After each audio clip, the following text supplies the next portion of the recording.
Welcome to Mind Your Reality, where we discuss the power of the human mind, theories about the true nature of reality, and tools for manifesting the life you desire to experience. I'm Tanya Kotsos of Mind Your Reality, author of The Adventure of I, and creator of the recently launched Academy of Mind that you can explore for free. In this audio, we'll be discussing the immensely important role of your objective, conscious mind and how to harness its power. You can find the full original article on the Mind Your Reality website. The conscious mind is also known as the self-aware mind or objective mind. It is the first level of mind at which you attain self-awareness. Through the conscious mind, you are consciously aware of yourself in the physical world as being personally separate from others and as having a distinct personality. It is the mind of your 5 physical senses, enabling you to consciously experience the outside physical world as the protagonist of your experience. But most importantly, the self-aware mind is the seat of your capacity to reason and use logical discernment. And for this reason, it is intended that you protect your subconscious mind from unwanted inputs with the discerning power of your conscious mind, while also removing those already established inputs that no longer serve you. Our ability to reason is what sets human beings apart in the animal kingdom. Your conscious mind essentially grants you the freedom to consciously choose your thoughts. And since your thoughts are the cause of your outside physical circumstances, you must engage your reasoning power to discern right from wrong thinking and maximize your thought power. Through the reasoning power of the conscious mind, you can decide how to react to outside circumstances rather than leaving your reactions, be they emotional or otherwise, at the mercy of the programs of the subconscious mind. Self-awareness also enables you to objectively study and identify your subconscious mind's core beliefs so as to reprogram them if they do not serve you. Given its capacity to reason and discern, your conscious mind has an incredibly important role. It is intended to be the guardian at the door of your subconscious mind, ensuring that only wanted and empowering messages are allowed through.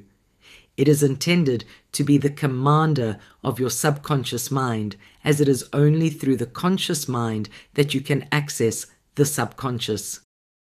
The words intended to be have been stressed intentionally, since most people have no idea of this incredible role of the conscious mind. Instead, they experience life as if automatons, indiscriminately allowing messages from the media, society, school, friends, family, and even those they deem their enemies to pass through to their subconscious mind, unchecked and irrespective of their nature. The New Thought author, Charles Harnell, has explained this incredibly important role in his book, The Master Key System. He states, the subconscious mind does not engage in the process of proving. It relies upon the conscious mind to guard it from mistaken impressions. When the watchman is off guard, or when its calm judgment is suspended under a variety of circumstances, then the subconscious mind is unguarded and left open to suggestion from all sources. Your self-aware conscious mind gives meaning to your experiences. It receives impressions from the outside world in the form of raw inputs that have no implicit meaning. It then modifies these inputs by using emotion, perception, and associated memories to give them meaning. In turn, it sends the adjusted inputs down to your subconscious mind, which effectively instructs the subconscious mind to accept them and to carry out the directions implicit within them. The problem is most people do not consciously evaluate the inputs they receive, nor do they pay any attention to the meaning they give them before the inputs are allowed to pass from their conscious mind to their subconscious mind.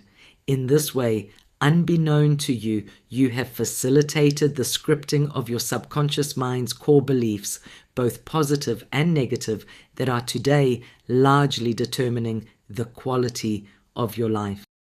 Even if you are consciously self-aware at the level of your personality or personal self, and even if you pay attention to your thoughts about what is going on around you, you are more than likely still acting out the script held in the subconscious mind, albeit unbeknown to you, simply because you believe and assume it to be true and not up for change. Your subconscious mind's beliefs make up your core beliefs that you use to navigate the landscape of your experience. This map is used by your personal self for survival and for the consistency of knowing what to expect out of life so as to avoid negative surprises, even if what you expect is not what you want. The map itself is personal, not factual, because it's based on a set of personal beliefs you did not consciously choose to begin with, and whose validity or accuracy you never questioned. And when the beliefs are negative, they can only lead you away from where you wish to be. Unbeknown to most people, their life is being run in strict accordance with a set of deeply ingrained subconscious programs that they did not consciously choose in the first instance. To complicate matters even more, according to psychology, most of these programs are locked in place by the age of around 7 to 10, and then again through the formative teenage years and up to one's late 20s.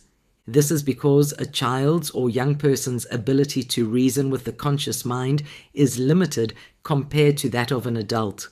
This may enable a child to learn new information with relative superiority, but it also means a child's subconscious mind, being more easily programmed, is left wide open to unchecked negative messages that it receives through what he or she hears and observes.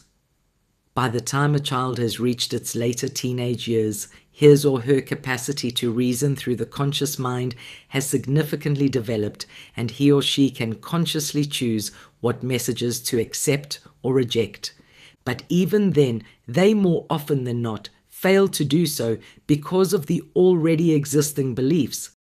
In this way, the young person's mind continues to be passively programmed until their late 20s, where passively means without one's conscious input or agreement. Put simply, once core beliefs are in place and the subconscious mind is carrying them out, what shows up in the outer world serves to confirm those beliefs, and there is little room to believe in change.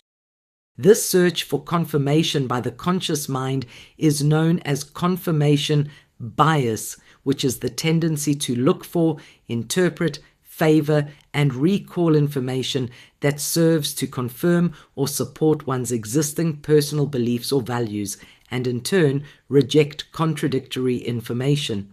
This goes a long way in explaining why people tend to have similar experiences, even if outside people and circumstances change, be it in their relationships, finances, or other areas of life. As is the case with the subconscious mind, the first degree of self-aware consciousness has a weak spot of its own. The Achilles heel of the self-aware conscious mind is that it identifies with what I have called the counterfeit ego of your personality, which itself comes part and parcel with your perceptions of your memories and related beliefs, your assumed strengths and weaknesses, the idiosyncrasies of personality that you use to define who you believe you are, and so on. Through the counterfeit or false ego, you personally and objectively experience yourself as being separate from all those things outside the physical you, including people and things.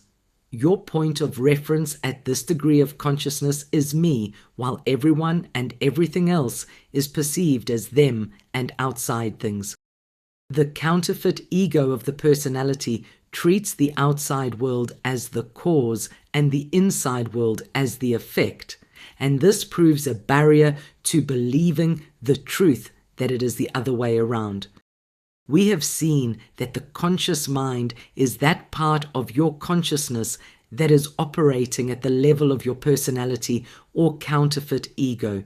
It is the first level of self-aware consciousness, but all levels of mind above the subconscious are by definition conscious and objective.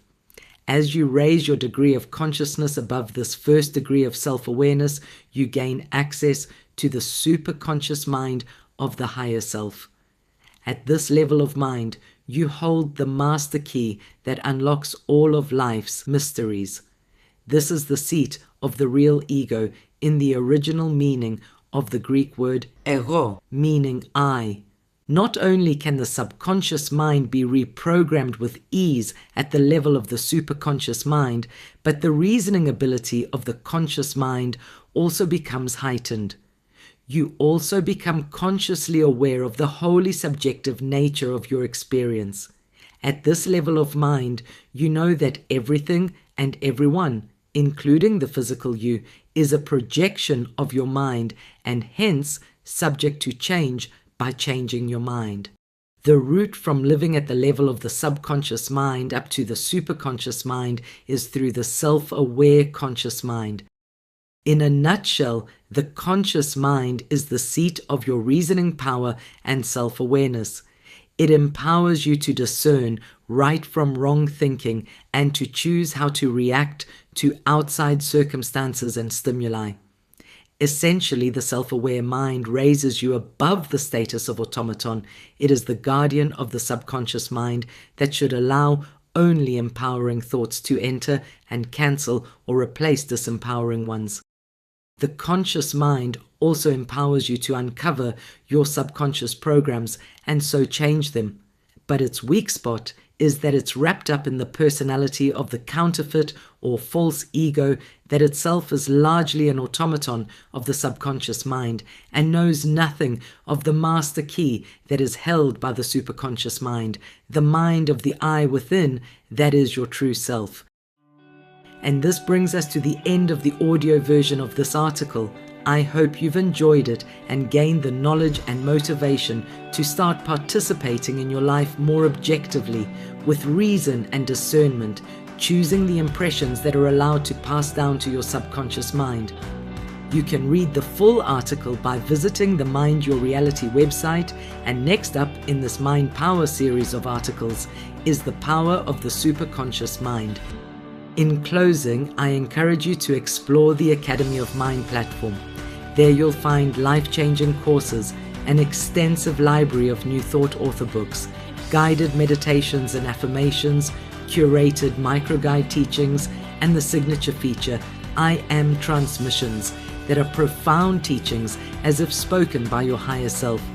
You can explore the free version of the Academy at www.academy-of-mind.com and become a member if it resonates with you. And lastly, thank you for listening and for your time, and I hope you will continue listening in the future. This is your host, Tanya Kotsos. Be well always.